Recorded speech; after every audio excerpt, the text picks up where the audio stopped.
वास्तविकता में क्या है? वो ऐसा एक ग्रह है जो कि आपके कर्मों का फल देता है। ऐसा क्यों कहा गया? उसकी फॉर्मेशन ही ये बता देती है कि वो आपके कर्मों का फल देने वाला होगा। यानी कि जो गया है वो फिर मुड़ के आएगा, जो गया है वो फिर मुड़ के आएगा। तो जो आप कर रहे हो वो शनि ने वापस देना है। शनि को समझिए पहले कि शनि है क्या। 8 अंक अगर देखते हो तो 2 शून्य को मिलाकर के 8 अंक बनता है। 2 शून्य, छोटे होते क्या करते थे, एक ऊपर सर्कल और एक नीचे सर्कल, ऐसे ही सिखाया जाता था। अब उसको इन्फिनिटी बना देते हो। तो ऐसे ही इन लोगों की जिंदगी भी रहती है, नीचे से ऊपर के आने की। बहुत मेहनत करने के बाद ये लोग एक मुकाम पर पहुंचते हैं, पर जब वो उस मुकाम को हासिल कर लेते हैं, वो शीर्षस्थ स्थान होता है।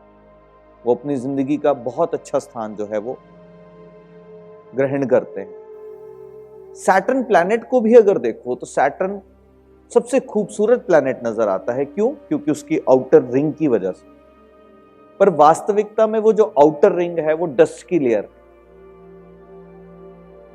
वो डस्ट की लेयर है, तो इसका मतलब बाहर से देखने में ये लोग ऐसा लगेगा इनके पास सब कुछ है, बट ये लोग जिस मेहनत से, जिस दिक्कतों के साथ कहीं ना कहीं पहुंचे होते हैं, वो यही जानते हैं। वो डस्ट ये बता रही है कि इनको जिंदगी के अंदर कुछ चैलेंजेस जो हैं वो तो फेस करने हैं, और वो हार्डशिप देता है, वो आपको मजबूत करता है। इंटरनली आपको सैटर्न क्या करता है? मजबूत करता है। सैटर्न वो टीचर है जो कि आपको सिखाता है।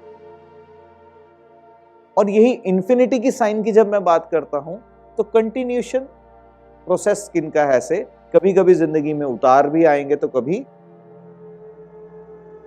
अप्स एंड डाउन्स, मतलब लाइफ का एक हिस्सा रहते हैं। तो ये सैटर्न की प्रवृत्ति है।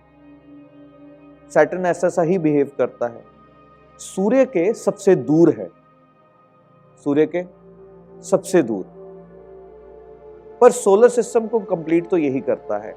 यानी कि आपके जीवन के अंदर आप अगर आज यहां बैठे हुए एक सेशन अटेंड कर रहे हैं, तो समहाउ आपके पीछे आपके काम संभालने के लिए कोई बैठा है, सेवादार, तो आप यहां बैठे। तो इसका मतलब आपका अस्तित्व भी क्या हो गया? सैटर्न हो गया। नींव है सैटर्न आपकी, शनि। और अगर शनि नहीं है तो आप कंफर्ट जोन से बाहर आ जाते, फिर आपको कंफर्ट जोन नहीं मिलता।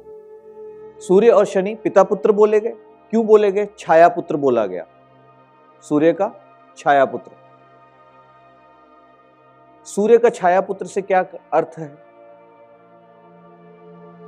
सूर्य की छत्र छाया में रहने वाला, जिसको सूर्य नर्चर करता है, पैसे देते हो, सैलरी देते हो, जिससे उसका पालन पोषण होता है या अपनी फैमिली को वो चलाता है। सूर्य का छाया पुत्र यानी कि सूर्य की छत्र छाया में रहने वाला वो शनि होता है। ये छोटी सी बारीकियां हैं। अगर इन सूत्रों को पकड़ लिया, सोलर सिस्टम को पकड़ लिया कि सोलर सिस्टम वास्तविकता में क्या बताता है, कौन से ग्रह की दूरी किस ग्रह से कितनी है, वो एक मैसेज देता है।